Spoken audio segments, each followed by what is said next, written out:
Hello, everyone. Welcome to Chapter 3. This chapter looks at culture, communication, context, and power. We will be drawing heavily from the textbook on Martin and Nakayama in this lecture. And so let's get started.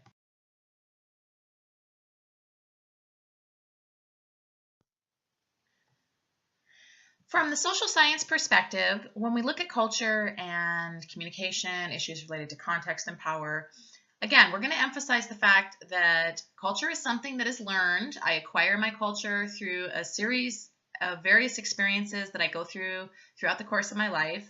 And these experiences that I have are based largely on a collective experience.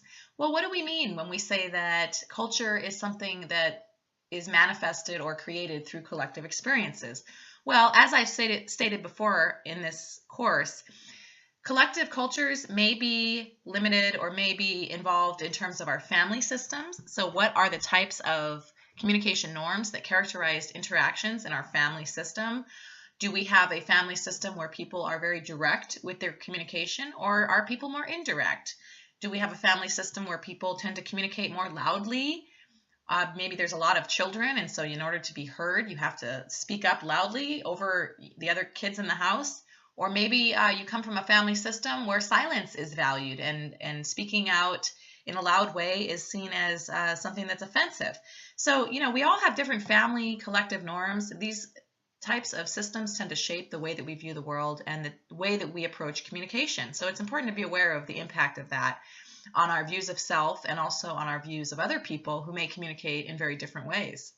We can also look at collective experiences in terms of our neighborhood or our community. So how does the community that we came from shape who we have become? Do we come from a community that is largely rural and agricultural, such as many of the towns that we have out in this region, in the Pacific Northwest, or the inland Northwest, I should say? Or do we come from a community system that's more based in a city where we have more of a metropolitan area? Coming from different types of urban versus city dwelling, or rural versus urban dwellings, can definitely influence how people perceive the world, the ways that people interact, the types of events and activities that people engage in. And so these are things to consider as well. But we can also look at something like education as a very collective experience. And in fact, the norms that guide the way that we behave during educational interactions are definitely things that we learn over time, right? So when you're a child, for example, and you're in school, sometimes we may need certain types of reminders, right, from teachers. Let's say we're in 3rd grade, 4th grade, 5th grade. Some of us required a few more reminders about the way that we should be behaving in class. Maybe some of us had a hard time learning not to talk during class, or maybe some of us would pass notes during class, or maybe some of us had video games that we try to play during class. Everybody, has their own educational experience and has their own acculturation process, but the process of education is largely one of socializing people to be productive, effective members of society, contributing members of society, right? So this is a cultural experience. It's collective, and it is something that shapes the way that we view the world, the way that we communicate. And also when people tend to violate an expectation or some kind of a social norm or educational norm, it's noticed, right? And the people that violate those norms may sometimes become stigmatized. They may face some kind of social alienation or some kind of a treatment like that. And so this idea of the collective experience and collective unity and collective identity is really something to think about. So culture does influence communication, and I encourage you on this slide, or as you go out through your day or through your week, to think about what kinds of collective cultural experiences you have had that have shaped your sense of self and identity. So for some of us, maybe our family system was something that really shaped who we are. For others, maybe it was social groups that we had at school. Maybe it was a sports team, or maybe doing the Boy Scouts, or something like that. Others maybe have religious cultures that tend to shape who they are. So what are the major collective groups that you feel you have been a part of throughout the course of your life up until now? And how do you think those group memberships have shaped the values you have, the way that you view the world, and the way that you behave? I think it's worth considering, and it might be insightful for some of us to think about that as well.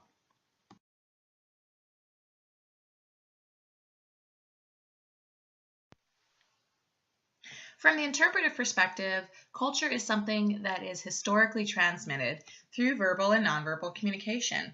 And obviously, most of the ways in which we communicate family stories, family histories, cultural histories, things like that, are through narrative, right? The power of the narrative.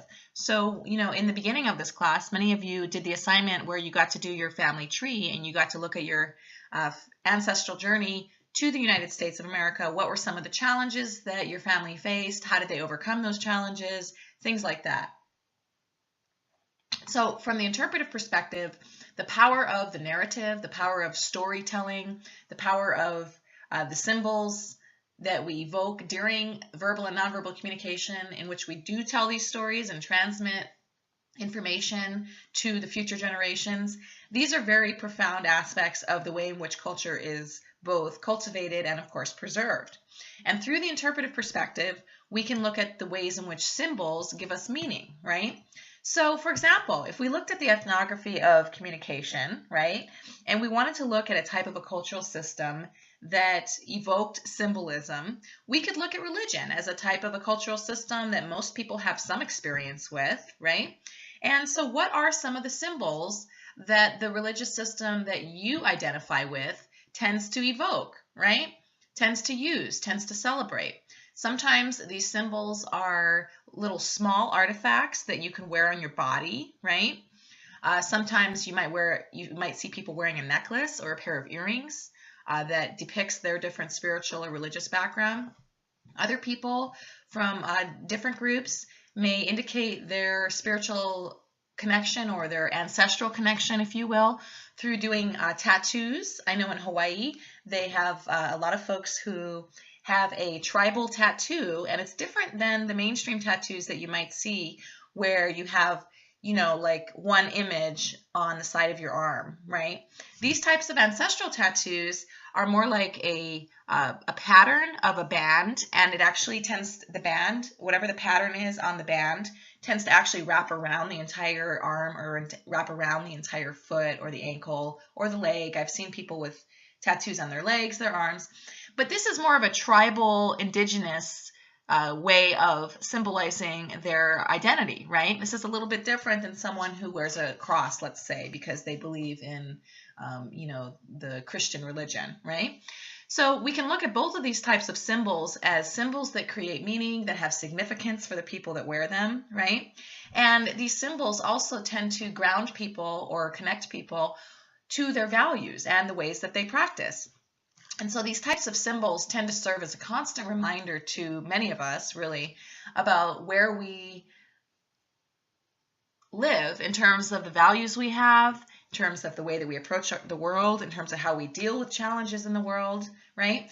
So I encourage you, again, to think about what types of symbols do you include in your day-to-day experiences. Sometimes you might wear the symbol. Sometimes you might have the symbol up in your house somewhere as a reminder of what you should be focusing your thoughts on. Sometimes the symbols that we experience are maybe, performed through clothing, right? Or maybe through dance or chanting or, various songs that we remember, things like that. So think about the different kinds of symbols that you have experienced and how those symbols create meaning in your life in terms of your personal and cultural identity.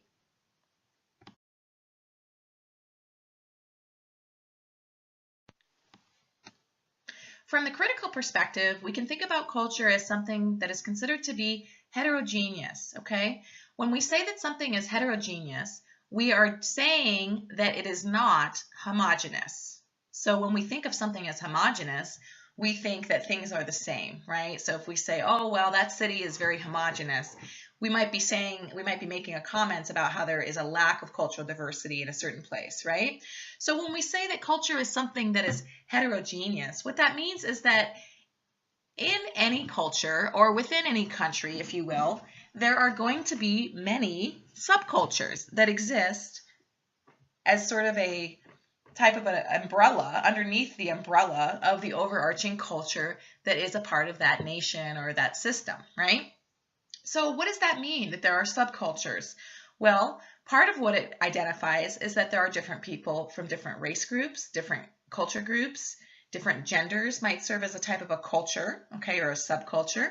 We have different SES or class systems, and certainly the ideas or issues that occupy people who are from working class backgrounds might be very different than the issues that occupy the thoughts of people who are from more affluent backgrounds, okay? So when we overlook diversity, we run the risk of not seeing all of the differences that actually do exist in a place like America, for example, right? We can say with certainty that there is an overarching American identity, right? We've talked about this already in this class. So Americans value independence, they value freedom, they value the ability to pursue goals and accomplish them, so liberty, right? The pursuit of happiness, individualism, speaking one's mind, being honest and forthright. These are all values that tend to go along with the typical patriotic, individualistic American identity, right? However, within our country, despite the fact that that tends to be an overarching theme of America, right, we also have multiple subcultures which may bring very different value systems into their interactions, which may align with the overarching values of American identity, but sometimes you might find, or people may find, that there are certain conflicts or certain contrasts that exist between subcultures within a nation and the overarching national culture. So it's important to be aware of the fact that culture is not something that just is fixed and static and the same forever. It's constantly changing, and it's dynamic, and it's evolving. And it's also important for us to be aware of the fact that people have various unique cultural backgrounds that they bring to their interactions. Sometimes we may not even be aware that we're interacting with someone who has a different cultural system than our own. Now, in some situations, visual differences such as race or maybe, people might evoke religious cues to sort of cue what religious background they're from. You might have some visual cues as to what cultural system people are from, right? And that can certainly help guide your behavior in terms of trying to be open or trying to be flexible in terms of interacting with folks. But in some cases, we might be interacting with people that have a very different cultural system, and they may look very similar to us, and we might not discover that these differences exist until we get to know them better or until we stumble upon some kind of a conflict or a misunderstanding. So going into interactions, generally speaking, we want to be aware of the fact that all of us are socialized differently. And even if we look like we come from the same race background, or even if we share the same ethnicity with someone, chances are we still have unique cultural values that have been implemented within us as we have been socialized through our family system, through our community, and obviously, through our broader social and economic or political networks. And it's just good to keep aware of this and to be open to differences rather than to get defensive or judgmental when we find that there are differences.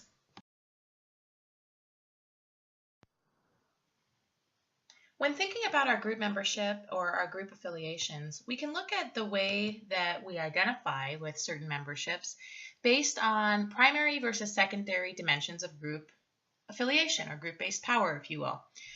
So the primary dimensions of group affiliation deal with things that are inherited, things that I don't really get a choice in. So for example, all of us have inherited or been born with a certain race affiliation. We've also been born with a certain gender or sex affiliation. We all have a certain age that we espouse towards, or age that we are biologically. And of course, there are physical or mental abilities and disabilities which may be inherited and not chosen.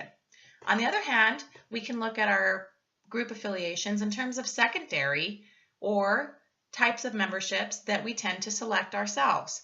So this would include things like your educational level. So how much education do you decide to pursue and achieve? Socioeconomic status is something that people tend to influence based on their educational or career choices. Now, you may have been born into a certain SES group, which you obviously cannot influence, but when we're looking at this different distinction between primary and secondary groups, they do organize the socioeconomic status as something that we end up choosing in life, because it is related to how much education we decide to pursue, what type of job area we go into, things like that. Other areas of secondary group membership include geography, so where we might choose to live or to establish ourselves as adults, and also marital status, whether you decide to have children. Religion is something that could go in terms of primary and also secondary. Many of us are born into a certain religious cultural system. However, over the course of our lives, we may continue to pursue the same cultural system, or we might choose a different system, or we may choose to not be religious at all. So that's one of the types of group memberships that can be in either the primary or the secondary category. So it's good for us to be aware of the different types of group affiliations we have, and of course, at the end of the day, how those group affiliations shape the way that we view the world and how we communicate with other people.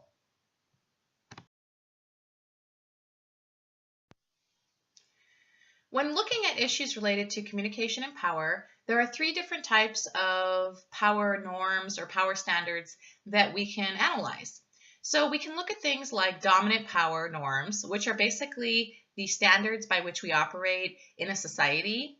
So the different types of professional conduct behaviors that many of us have come to identify as appropriate for communication interactions in the business forum would be an example of dominant power norms. On the second level, we might have things like institutional power, okay? And this is where we have certain types of institutions that tend to dictate the way in which communication takes place, who speaks, for how long, on what topics, things like that. We can look at things like litigation or legal proceedings where you have a judge, you have a prosecutor, you have a defender, you have the plaintiff or the person who is on trial, right? And based on the context in which the communication is playing out, there are very prescribed ideas and prescribed roles that each person in this communication interaction are expected to play. So that would be a good example of institutional power.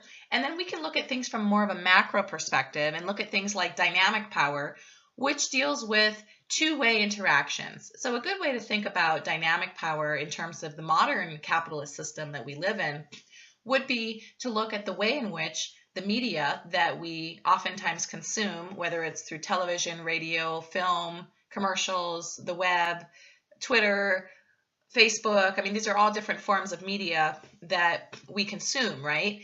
And so a lot of scholars who look at these kinds of issues related to two-way dynamic power look at the fact that on one hand, the media tends to influence the attitudes or the ideals or the standards that people internalize about what is considered to be beautiful or attractive or good-looking, right? And as many of us know, we do tend to see a lot of commercials that are promoting some kind of a physical improvement that many of us have been convinced that we need to achieve, right? So some of these physical improvements have to do with how much you weigh, right? Having to get more thin. Or perhaps it deals with having to modify the body that you have, even if you're not overweight, through plastic surgery in order to fit some kind of a standard that we have accepted as the norm, right? Sometimes these types of dynamic power interactions might deal with things like aging, or whether people need to look a certain way at various points in their life. You can also think about how the media convinces people on some level that they need to acquire possessions, right? So you can think of automobile advertisements. And, when you look at those advertisements, you do see that they are selling a car, right? But if you actually look beneath the advertisement, what you see is that they are actually selling ideologies or values, right? So a lot of times a car commercial will have, obviously someone who's good looking driving it. Usually the person tends to be, within a demographic group of maybe the 20 to 45 age group, right? These are people that are presumably in their peak buying years, right? They have gainful employment, things like that. So they could actually purchase an automobile, a new car.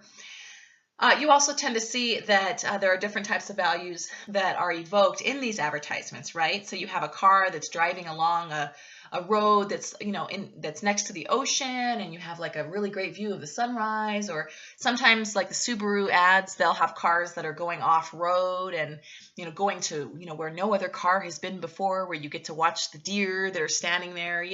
Every advertisement has its own particular type of appeal, but if you look beneath the actual ad and you look at the messages that are guiding the ways that people are interacting or what's being portrayed in the ad, what you see is that there are a series of values that are being promoted that we are being enticed to buy or to purchase. And so it's really not just the car that we're buying, but it's actually an ideology of life, or an ideology of how life should be, right? So when we think about dynamic power, especially in systems like the United States of America, where the advertising industry is a multi-billion-dollar machine, right? And many of us tend to consume hundreds and hundreds of ads over the course of a year or two in our lives, right? So what this means then is that we want to become conscious of the types of messages that we are consuming and the potential impact of those messages in terms of how we see ourselves, how we view the world, how we evaluate ourselves in terms of our worth or our level of esteem, right? And so what you really want to think about that in terms of what role does the media play in your own view of yourself, in terms of the kinds of things that you think you should have in life, or the kinds of things that you feel like you don't have that you want, or the standards that you evaluate yourself against, right? One thing that we know for sure about the advertising industry in the United States, and I would argue globally, is that the basic premise around advertising is to convince people that there is something wrong with them, or that there is something lacking, or that there is something that they currently do not have that they actually want, right? So considering that the advertising industry primarily has to establish that there's a need for a product, right?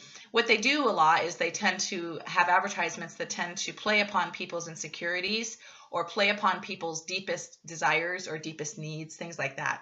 So I encourage you all to become more conscious of the different types of media that you're consuming, even if you're not looking at advertisements, but if you're watching television shows, or let's say reality TV shows, right? And they tend to have certain types of themes that they tend to draw from in terms of the scripts or in terms of the topics that they are playing out.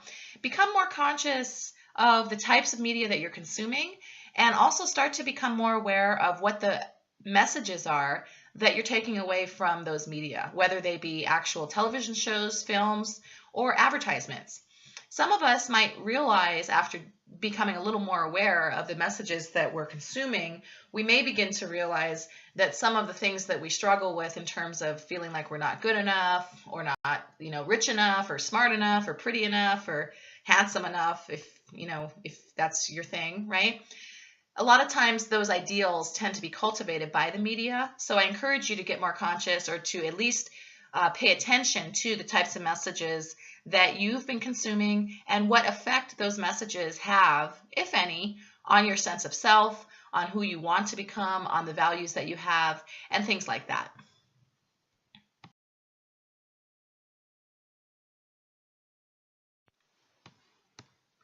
Now, sometimes people may decide that they want to resist the various identities that society or their community or the media places upon them.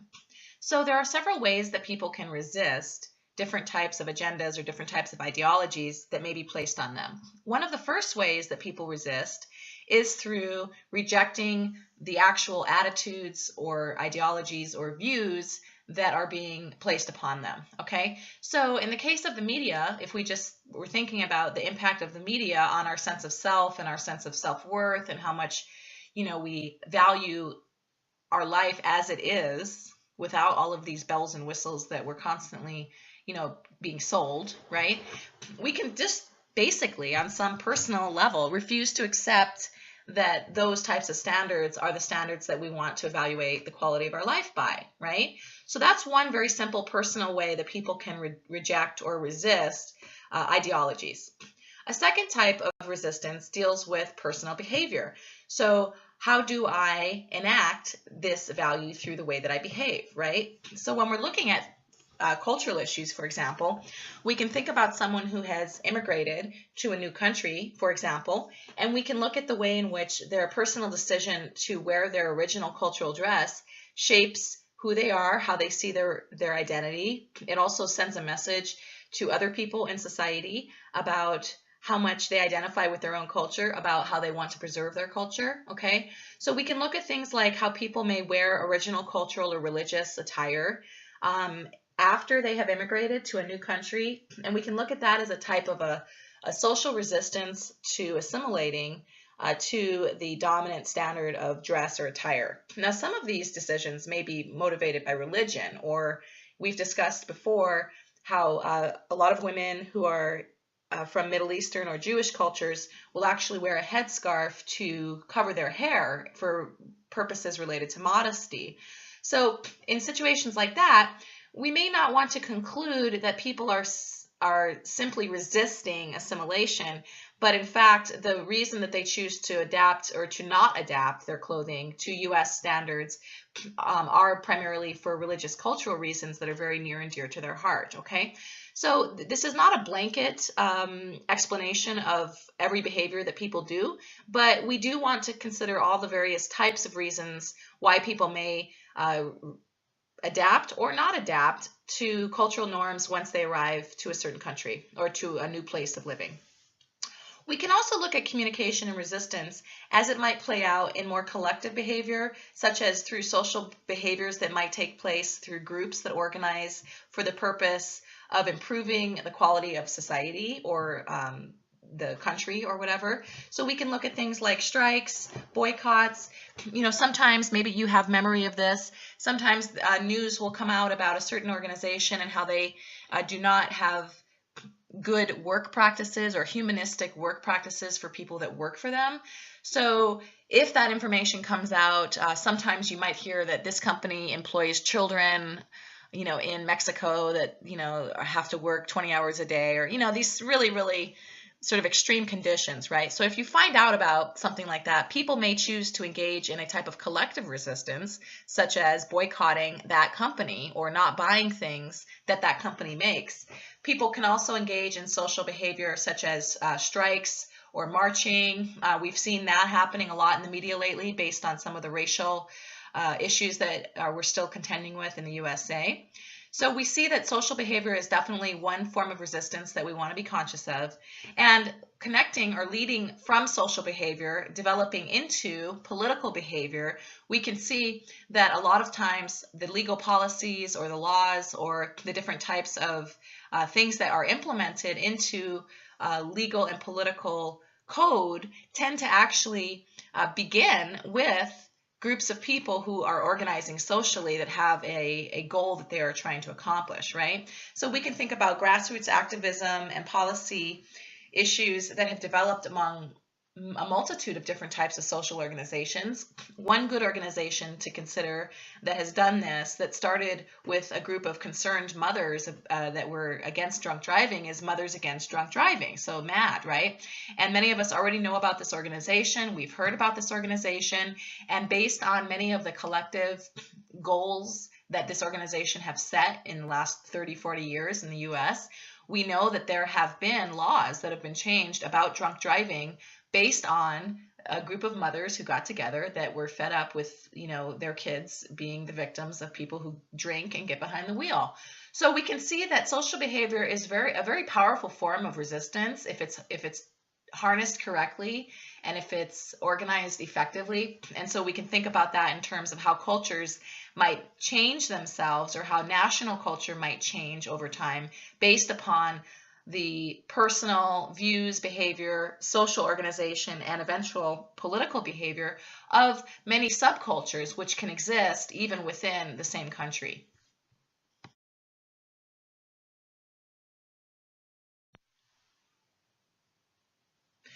One of the things that allow us to understand cultural differences and the ways in which cultural differences affect behavior is by looking at things like the relationship that humans have with regards to nature and also the perceptions that cultures have about the nature of humankind, okay? So we can look, for example, at the views of human nature, and we can compare and contrast the fact that the Buddhist and the Confucius tradition of humans, or the idea of what human beings are like, is a view that views a human as basically good, as someone who basically has positive intentions, and when people get the needs that they have met, that people can expect to be generally good, right? On the other hand, there are certain types of cultural traditions that tend to view human beings as basically fundamentally evil. Now, does this mean that we're all bad people? No. But what it means then, if you look at more of the Christian perspective or philosophy, what that means is that if you have a view of human beings as basically evil, or as a tendency to be tempted by evil or bad, right? Then what that means is that there are a lot more rules and things like constraints, restraints, things like that might be a part of socialization or acculturation. And these views of human nature definitely shape how people view other human beings. They shape things like social norms. They also tend to shape things like legal issues, right? How do we pursue legal documents in certain cultures over others, right? So you can think about the view of human nature, and also I encourage you to think about your own view of human nature. Do you view human beings as basically good, or do you view human beings as trying to be good but struggling against many of the evils that are a part of the human physical experience? And if you do have one view over the other, where do you think you developed that view of human nature? I think it's interesting for us to think about that. And to think about whether that view of human nature potentially shapes the way that we view people or the expectations that we have for people.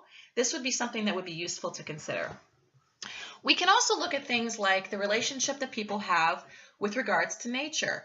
So, certain types of cultures tend to view that humans should have a power or a dominance over nature. This tends to be the attitude or the philosophy of more Western US cultures, okay? The Chinese culture, more Eastern traditions, tend to have a view that nature tends to dominate humans, okay? So nature is something that we should respect in terms of its vast beauty and its vast power. And this idea of nature over humans can also cause people to have attitudes that tend to be more fatalistic. And I've talked about this idea of fatalism in previous lectures already. But when a person or a culture group is fatalistic, what we mean when we say that is that they tend to view life or the things that happen to them in life as primarily based on fate rather than on personal choice, okay? So there are very real implications for the ways in which these assumptions may shape the views people have of the world, the views they have of themselves and other people, and of course how they behave given certain circumstances and situations.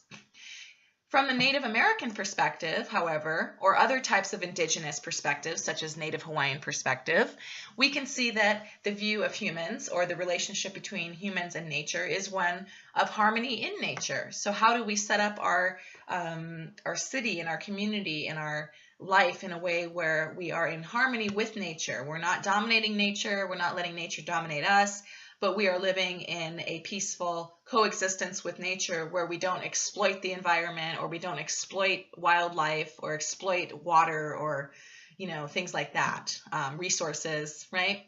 Those would be things that cultures who work to live in harmony in nature would be prioritizing and emphasizing. This idea of preserving nature, taking care of nature, these are all things that are very important. We can also look at the way in which people relate to other human beings. So as I mentioned before, I think on this lecture, there's a distinction between individualistic cultural values and collectivism. I've already talked about this a little bit, so I'm just going to touch on it. But cultures that tend to be more individualistic tend to emphasize personal goals, personal opinions.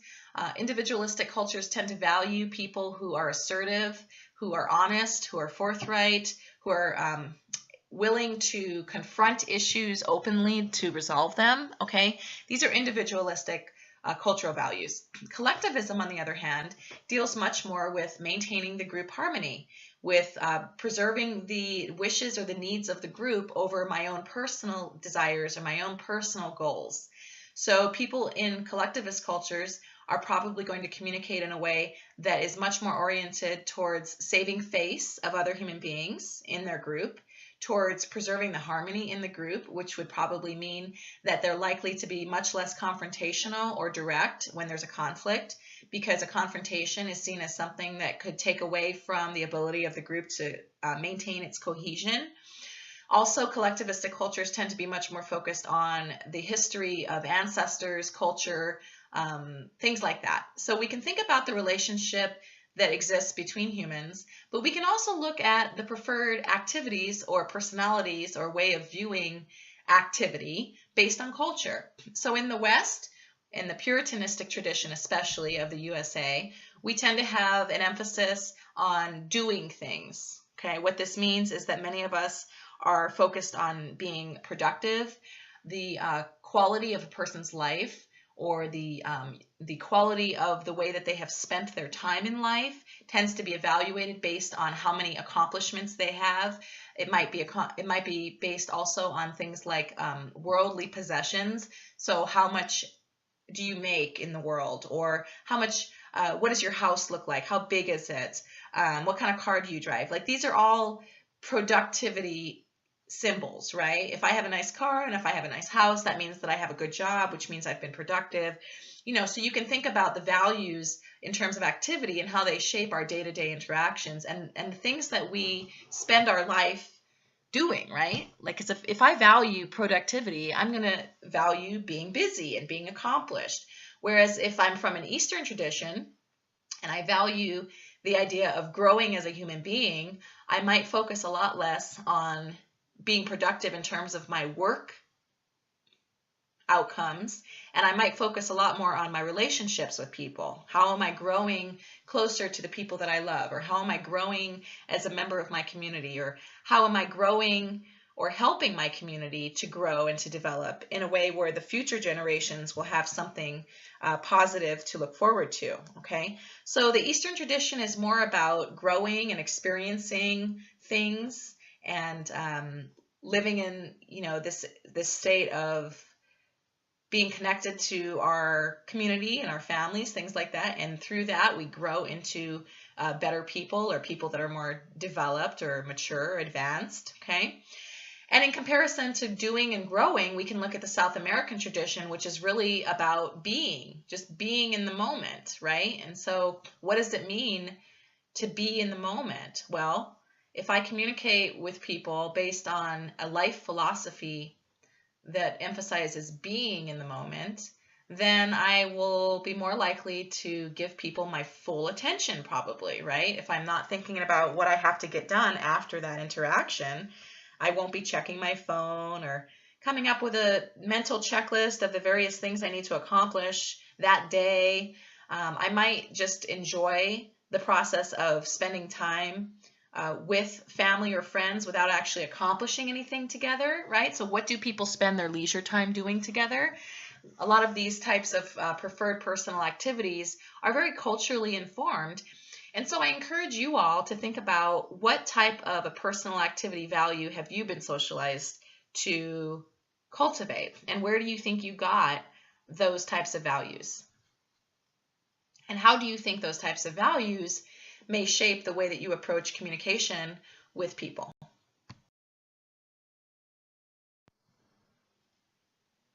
When thinking about value orientations, we also want to be aware of 4 different types of orientations that can shape the way in which people view appropriate communication.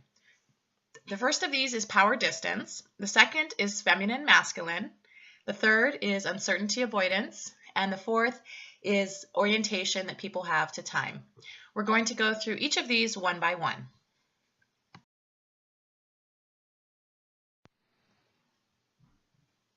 In terms of power distance, this is something that tends to influence the ways that people view appropriate communication in terms of corporate or professional interactions, especially. You could also look at the power distance issue with regards to familial communication as well. So when we're looking at power distance, cultures that tend to have a high power distance tend to accept or expect the fact that there will be power differences between people, which of course will guide the way that people interact. So what this might mean in terms of day-to-day professional interactions would be, for example, that if you were working at a corporation in India or Mexico, or perhaps you were working with people who were from Indian or Mexican cultures, that you might find that they expect that there would be very fixed hierarchical divisions based on people's positions, and that those positions or those divisions would influence who talks to who, when, and in what situations, right? So for example, if you are a upper manager at a Mexican corporation, or someone who is Mexican is in an upper management position, chances are that person would probably expect to be treated with a much more formal level of communication than someone who was in a higher management position in a corporation in the USA. Okay, well, what do we mean by more formality? Well, we can look at formality in terms of things like communication, interactions day to day. So you can look at things like, well, does this person or does this person in this position expect that they're going to have an open door policy? Okay, a formal approach to communication would not have an open door policy. And just to clarify, an open door policy are those types of managers that keep their door open physically, all right? And they also have the open door policy because they want their employees to feel as if they can come and talk to them when they have challenges, issues, or successes that they want to share. So chances are, if you are working with someone who is from a culture that is high power distance, that person will expect there to be more formalized interactions. They probably would not tend to espouse towards an open door policy because they might view that as somewhat inappropriate.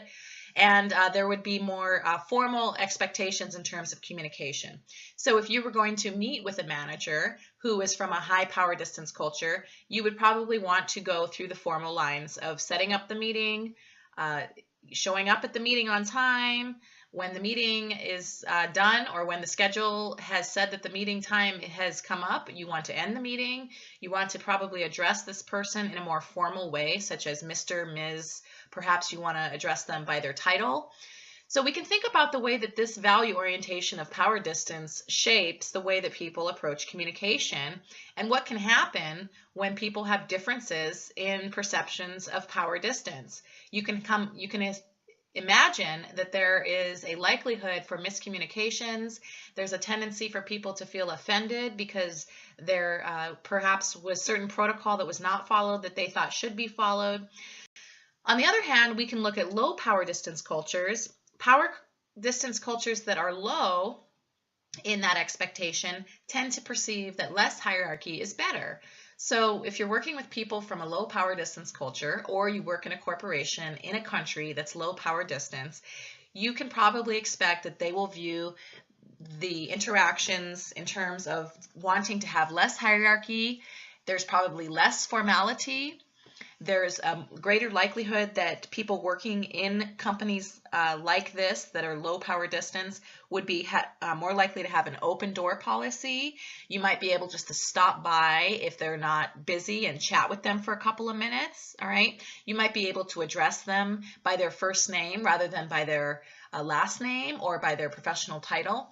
So you can think about the way in which these power distance issues influence the expectations people have. And if you do find yourself working in a corporate environment where you're working in a country that is high power distance, or if you have a coworker or a supervisor who is from a culture that is considered to be high power distance, I strongly encourage you to do your best to adapt to the communication based on your knowledge of these expectations.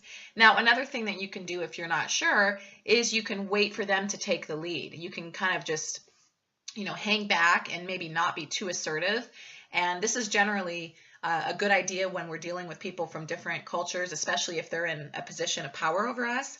It's generally a good idea just to see how they approach the interactions and let them take the lead. So if you notice, for example, that your boss tends to like formal interactions versus informal interactions, then those are the types of interactions that I would strive to accommodate or to try to implement based on their obvious preference. Okay, so in corporations and also in family systems, you can think about how power distance would influence the way that people communicate.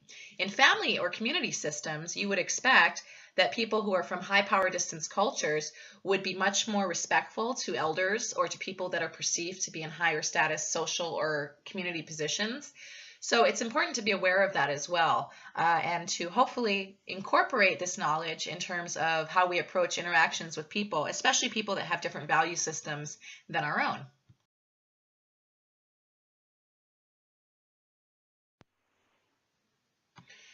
When looking at value orientations, we can also consider the difference between cultures that are more feminine versus cultures that are more masculine. Now, these terms that have been developed are not necessarily the most accurate in terms of depicting what the culture is actually like.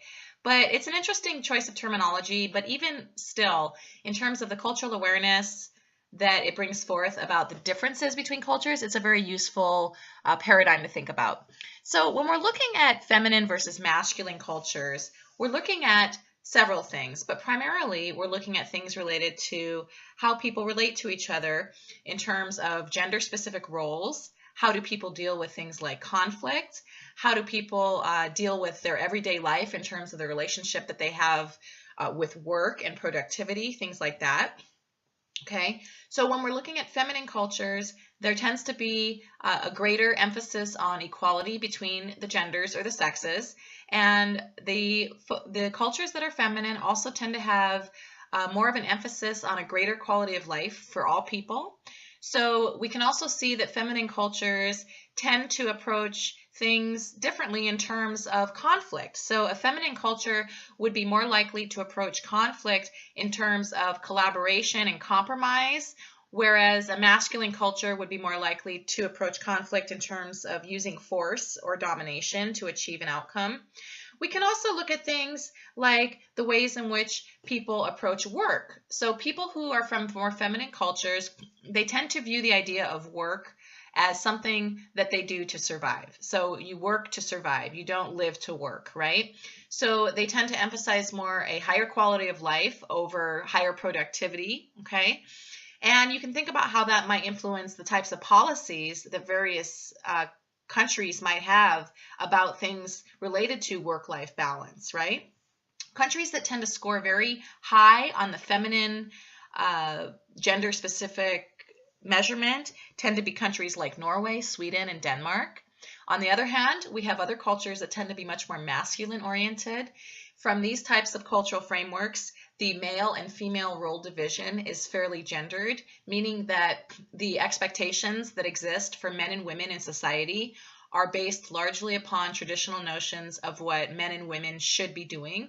So we tend to find that in cultures like that, there is more of an emphasis on fixed gendered roles. So men should act like men, women should act like women, boys shouldn't cry, women shouldn't get angry. These are, ideas that would probably go along with this idea of a masculine culture. We would expect masculine cultures to be much more oriented on financial productivity of the country or of the culture or community rather than a higher quality of life for people living there. Okay, so how much money do we make versus how much do we enjoy our life? That would be an emphasis of the masculine culture. Okay, how achievement oriented are we? How much have we produced? Okay, how much money do we have? The masculine culture also approaches conflict in a different way. As I mentioned a few moments ago, the masculine culture would be more likely to approach conflict through the use of force rather than the use of collaboration or compromise. And of course, materialism is a reoccurring value in cultures that tend to be much more masculine. Certain nations that tend to score very high on the masculine value orientation are countries like Japan, Austria, Italy, and the USA. Interestingly, Japan scores somewhere around a 80 to 90% in terms of their masculine rating for value orientation. However, places like the USA score about a 65 out of 100. Versus a place like Italy, which scores somewhere around a 75 out of 100, right? So you can think about the fact that countries like Japan, Austria, Italy, and the USA probably are the kinds of countries that you might see a much more fixed notion of the way that men and women should behave. There might also be more inequity between men and women in terms of how much they get paid or the different types of standards that they live with in terms of their work or corporate experiences. And generally speaking, those cultures that are masculine tend to emphasize productivity, monetary gain, and financial success over quality of life issues for people. So it's good to be aware of these differences as well and how they shape people's expectations and how they communicate with each other in various professional and social interactions.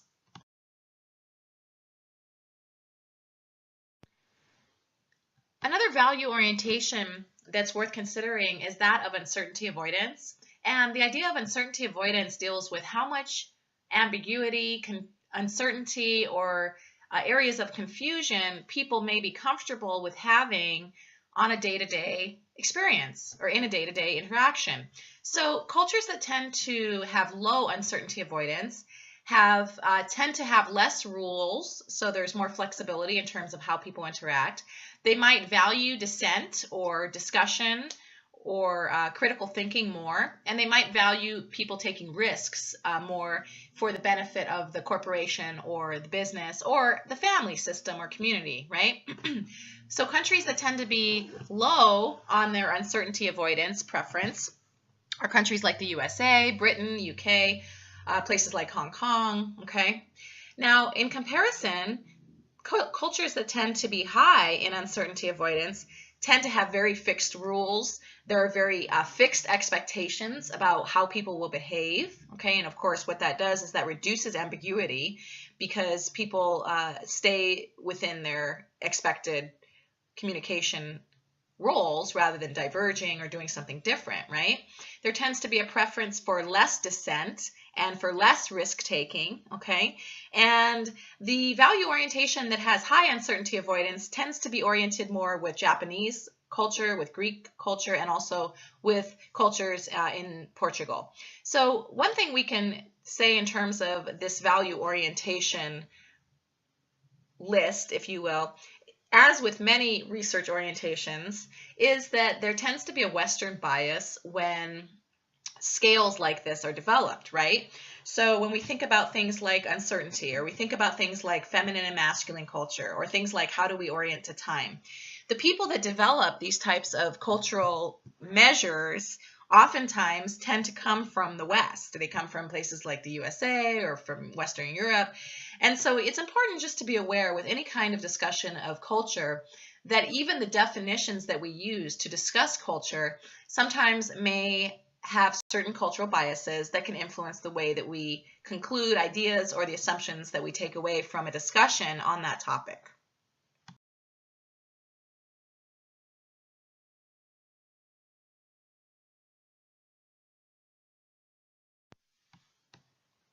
The last value orientation we're going to discuss in terms of this chapter is that of orientation to time. So cultures that tend to have a short-term value time orientation tend to value quick results. They tend to value social conformity, getting the job done, all right? Having the truth, being direct. Okay, these are all values that relate to a short-term time orientation. Okay, and the U.S. is a culture that tends to have a short-term time orientation. All right. So when we think about even just certain types of cliche phrases that we use here in conversations, there are lots of different types of statements that refer to time, right? And the role that time plays in our life. So sometimes when you interact with someone who is behaving in a way that you perceive as wasting your time, you might feel irritated because your time is being wasted.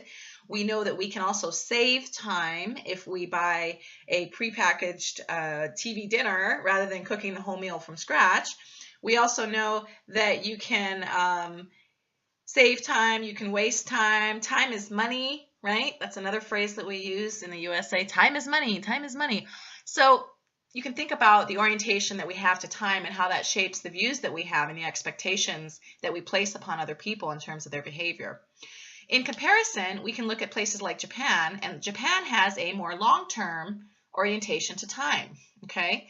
These types of cultures tend to respect the hierarchy much more. They tend to respect people by virtue of the position that they have, okay? They tend to emphasize values such as thrift, saving, tenacity, or perseverance, things like that. Being able to stand the test of time, that would be a value that would be more of a long-term orientation to time, okay? And generally speaking, cultures that are oriented to a long-term time orientation tend to, again, view themselves and their life and their behavior as something that is actually a part of a larger purpose. So I might view my own behavior in my own life and my job or my family, my role in my family, as something that is serving the broader purpose of my family or my community or something like that. Whereas people who are from more of a short-term orientation to time might view things in terms of the immediate outcome, or might view things in terms of their own individual performance or individual outcomes. So all of these value orientations that we've discussed in this lecture are important. They do tend to shape how people view the world and the expectations that they bring into their interactions with others. And of course, these types of values also shape how we communicate. So I encourage each of you to think about where you stand on many of these different value orientations, and also to think about where you acquired these values. Did you learn them at home? Did you learn them from friends? Did you learn them from religious systems that acculturated you? Are these values that you've acquired through your college experiences? And what impact do you think these types of values that you have play in terms of your day-to-day interactions, the ways that you view other people and the behaviors that they enact, and expectations that you have which are either met or not met, okay? These are also very important things to consider in this course, and generally speaking, a lot of the topics, as you already can tell, that we're discussing deal with knowledge about lots of different cultures, but they also bring back the idea of cultivating a knowledge of the self. So where do I fall in this whole situation of discussing cultural values? What are my cultural values? How do those compare to some of the people that I might be working with or going to school with, or maybe even, you might be married to people that have different values than you. You might have a cross-cultural or intercultural, interreligious marriage, right? A lot of these issues tend to shape the interactions we have. So it's really useful to not only learn about other cultures, but also to ask ourselves questions about where we learned the cultural values that we have, how those shape our expectations for the way people will behave, and how they influence our own behavior and our willingness to adapt our behavior based on the needs of the situation.